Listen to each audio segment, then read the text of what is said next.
Fortune's new telly show, Totally Saturday. Viewers treated to a prank or two, a chance to indulge in a bit of mischief, a few giggles, perfect fodder for Saturday night. And Mike Denby from Rotherham was centre stage, and he joins me in the studio now. Mike, good morning. Good morning, Gareth. Thanks for coming in this morning. I've got to be honest with you, it was on Saturday night, but I was distracted because we had people around, and some of them things where you feel really rude, don't you? But how did it go? How was it? And tell us what you're doing on the telly. It was absolutely fantastic. I started off just in the audience. The next thing I know, there's a Wild Thing music playing, and there were two big guys carrying my nan out, sat in a chair knitting, and said, would anybody like to claim this woman? So my nan sat there, I sticks my hand up and says, hey, I was just really shocked, really taken aback that my nan's been invited to the show. Went up there, sat on my nan's knee, talked to Graham Norton. I had probably the worst shirt I own on, really bright flowered shirt. Didn't look the most manliest, if I'm totally honest. But I'm sat there on my nan's knee, and they're asking me a few questions. Basically, I'd lost a bit of weight about 6-7 years ago. I lost 6 stone on a bean diet. Just had beans in the morning and eat a normal tea sort of thing. Lost all this weight, so they said they were going to put me on a bean game. Dressed up as a giant bean. I am in the sunbed as it is anyway, so I'm very orange, so I didn't even need any makeup on my face. Dressed me up as this giant bean, and what I had to do is run from one corner to the other to these big, huge baked bean tins and get as many beans on this rolling piece of bread as I could. And Stuart Hall were commentating. So how cool was that? Absolutely fantastic, really unreal. Stood talking to Lionel Richie, dressed as a giant bean. Just all these things happening in a short period of time. It was really spot on. I felt that it's almost like one of those situations where you think you're dreaming it, and in a minute you're going to turn around to your missus in a blind spot. Just had the weirdest dream. It doesn't get more surreal than that, does it? It doesn't, no. To be honest, when you said that, turn around to your missus, to be fair, my missus, she was absolutely fantastic. She'd been stitching me up for weeks. And she got away with it as well, which is quite surprising, you know what I mean? It shocks me a little bit. But she was ever so good at it.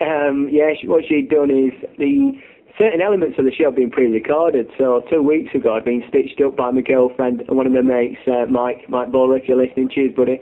And basically what they've done is they took me to this spa, and they're going to use this for the show. And I've got a young girl, she's rubbing me down, and while she's massaging me, she's trumping and sneezing on my back. And there's all these sort of hidden cameras in there. But they were going to use that for the show, but unfortunately, due to time constraints, they had to pull that at last minute. But no, I really enjoyed the show. It was fantastic. Do you say you put that on YouTube? Because I'd like to see that. It's on YouTube. If you type in Mike Denby, you've got the appearance that I made Saturday night, and also there's a few others where I've been on TV as well. They're on there as well.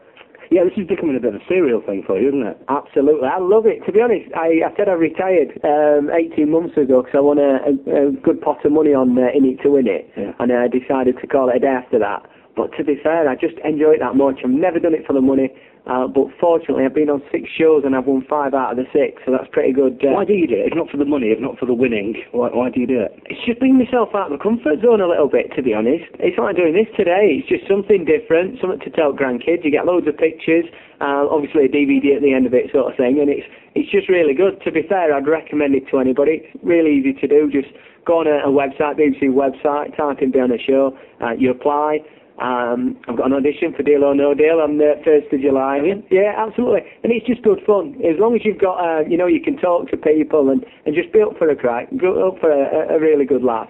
You'll be good contestant. You're a business communication manager by your day job. Do you fancy applying for The Apprentice next year? They'll be looking, won't they, now? Well, I work at the Source at Meadowhall. I've probably got the best boss somebody like me could have, who wants to go on TV shows and that kind of stuff, really supportive.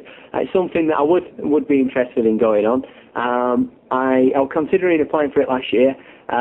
You've got to take 12 weeks off work. The only thing that put me off is you can only have 1 phone call per day over that 12-week period. So it could be a little bit of a strain on the relationship, but my girlfriend's pretty understanding anyway. She likes me doing stuff like this, and like I said, best boss, spot on, giving me time off to do certain things as well, so I would give it a go. You've been on a bean diet. You must have an understanding missus to go on a bean diet. Absolutely. Lost a lot of weight and a lot of friends. How much weight was it again? 6 6 stone. 6 stone. Lost it about 7 years ago. But to be fair, I mean, I went to uni, did the student thing, takeaways every day, and a few beers, that kind of stuff. So I did put it on while I were at university. I mean, when they did that Super Size Me documentary, to be fair, I did that myself for 3 years, so that's no big deal. What's next then? I mean, yeah, I can see you're on The Apprentice in 12 months, but we've got a year to get through. You'll be on the telly, No Deal on A Deal or No Deal. You mentioned. What else? What do you fancy? To be honest, there's not much that I've not been on. Or what I fancy. There's a new one called Divided, which I quite like that. There's quite a few on BBC which are really good. Around the time when the lottery's on, there's like Who Dares Wins, that kind of stuff. I think it's just a case of keeping my eye open. I fancy reality. I've not done that yet. I always tend to stick to quizzes, but I fancy a bit of reality. Big Brother? Oh, possibly Big Brother. I'm not too sure if I want it as long as that, because it is really tiring. I don't know, a week's worth would do me, to be fair. I think the Big Brother house, stuck in there for 12 weeks, with some of the crackpots that's in there, to be fair, I don't know if it would go down too well for you. You'd kill someone, if not yourself, wouldn't you? Absolutely, pretty much, after the first week, I think. Mike Denby, thanks for coming in this morning. Really good to meet you, mate. Thanks, Gareth. Check it out on YouTube. Go and have a look, and I'll see you on The Apprentice next year. Excellent. Cheers, Gareth. Cheers, Mike. Mike Denby, Business Communication Manager. He was on the box with Graham Norton, and it wouldn't have been the same without him at the weekend. BBC Radio Sheffield music from the Pussycat Dolls on the way. Traffic and travel.